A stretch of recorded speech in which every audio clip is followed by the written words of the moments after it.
Un énorme nuage d'orage qui gronde se dirige vers toi. Il est complètement noir et contraste fortement avec le ciel bleu vif juste au-dessus et derrière toi. Tu vois un éclair aveuglant et en quelques secondes, un coup de tonnerre assourdissant retentit. Et puis, la pluie commence à tomber à verse.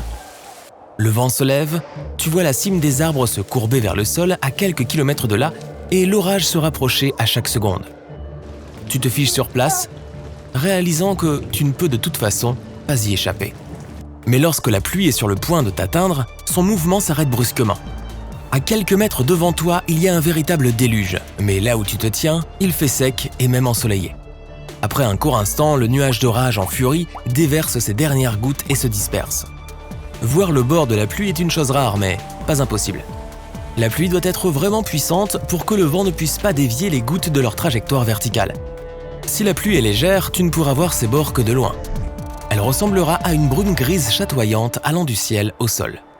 L'averse est terminée et... Waouh! Que sont ces nuages? Ils ont l'air extrêmement sinistres. Ne t'inquiète pas, on les appelle des mammatus. Et ils sont parfaitement inoffensifs. Ils ont tendance à apparaître avant ou après une violente tempête ou un ouragan. Normalement, les nuages se forment grâce à l'air plus chaud qui monte, mais ceux-ci se forment à cause de l'air plus froid qui descend. Cela crée des poches faites de glace et d'eau, qui s'affaissent en lobes distincts.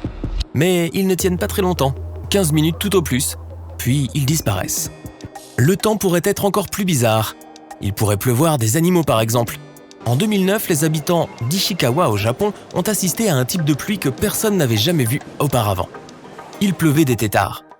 La première explication est que le vent ce jour-là était si fort qu'il a soulevé et emporté tous ces têtards en un rien de temps.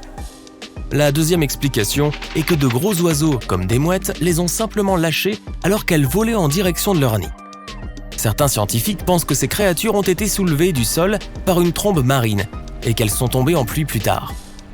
D'ailleurs, ce jour-là, les gens ont trouvé non seulement des têtards, mais aussi des grenouilles et des poissons dans les flaques d'eau. Et oui, il peut aussi pleuvoir des vers. Certaines personnes prétendent même avoir vu des pluies de serpents. La pluie n'est généralement pas inhabituelle à Oakville dans l'État de Washington, mais celle-ci n'a toujours pas d'explication tangible. Au lieu de gouttes de pluie ordinaires, les gens ont vu des gouttes translucides, ressemblant à de la gelée tombée du ciel. Ceux qui se sont approchés de près de cette pluie ont dit qu'ils se sentaient mal le lendemain. Certaines personnes pensent qu'il pourrait s'agir de méduses évaporées qui ont donné lieu à la pluie, ou simplement de déchets provenant d'un avion de ligne. Un phénomène similaire s'est produit en 2012 à Dorset, au Royaume-Uni.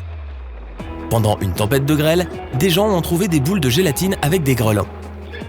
Les chercheurs ont collecté ces boules gluantes et les ont stockées dans un réfrigérateur pour les étudier plus tard. Il s'avère que ce n'était pas nécessaire car les boules gluantes n'ont pas fondu à température ambiante. À ce jour, personne ne connaît avec certitude l'origine de ces boules. Mais la première hypothèse est qu'il s'agissait d'un animal aquatique transporté par des oiseaux dans le ciel.